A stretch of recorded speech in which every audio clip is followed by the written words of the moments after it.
Professor Emirates Sirajul Chowdhury উনি বলেছেন যে 5ই আগস্টে কোনো বিপ্লব হয়নি, বিপ্লব অনেক বড় জিনিস। 5ই আগস্ট যেটা হয়েছে সেটা একটা আন্দোলন হয়েছে। এতটা নিচু করে এই বিপ্লবকে, এই আন্দোলনকে দেখার কোনো সুযোগ নাই। বিপ্লব কাকে বলে, আন্দোলন কাকে বলে, অভ্যুত্থান কাকে বলে আপনারা সকলে জানেন। তারপর আমি মনে করিয়ে দিচ্ছি, সরকার পরিবর্তনের 3টে পদ্ধতি, দুটো পদ্ধতি, নিয়মিত অনিয়মিত। যদি নিয়মিত পদ্ধতি হয় সেটা আপনারা জানেন, নির্বাচন হবে, সরকার পরিবর্তন হবে। অনিয়মিত পদ্ধতিতে 3 ভাবে সরকার পরিবর্তন হতে পারে।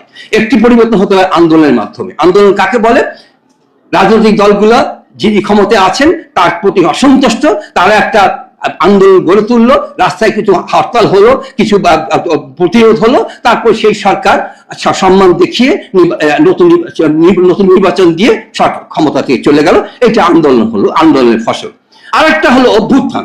অভ্যুত্থান কি ভাবে হতে পারে, দুভাবে হতে পারে। একটা হলো সামরিক অভ্যুত্থান, আর একটা জনগণের অভ্যুত্থান। জনগণ মিলে রাস্তায় আন্দোলন করলো, সরকার সেই আন্দোলনকে সম্মান দেখিয়ে পদত্যাগ করলো, নতুন নির্বাচন হলো, এবং তারপর আপনার নতুন নির্বাচনে সরকার পরিবর্তন হলো। এটা হলো 2 নম্বর আন্দোলন। আর 3 নম্বর যেটা, সেটা হলো বিপ্লব।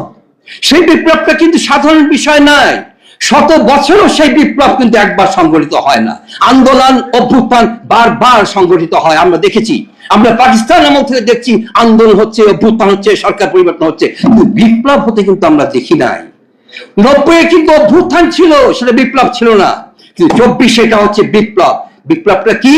বিপ্লব হচ্ছে এমন একটা বিষয় যে স্বৈরাচার একটা সরকারের বিরুদ্ধে সমগ্র জাতি, রাজনৈতিক দল নয়, সমগ্র জাতির সন্তানরা তারা রাস্তায় নেমে আসে, এবং সেই আন্দোলনকে দমন করবার জন্য মারণাস্ত্র দিয়ে সরকার এমন ভাবে রক্তপাত করে যেন যা সমগ্র জাতিকে ধ্বংস করে দেবে। কিন্তু তারপরে সেই সরকার সেই দমন পীড়নে সফল না হয়ে কি হয়, নিজের জীবন বাঁচানোর জন্য দেশ থেকে পালিয়ে যায়। ওইটাকে বলে বিপ্লব। আমাদের এই 3 নম্বর যে বিষয়টি, এটা কি সংগঠিত হয়নি বাংলাদেশে? প্রধানমন্ত্রী নয়, প্রধান বিচারপতি পালিয়ে গেছেন, এমনকি প্রধান মসজিদের খতিব তিনিও পালিয়ে গেছেন।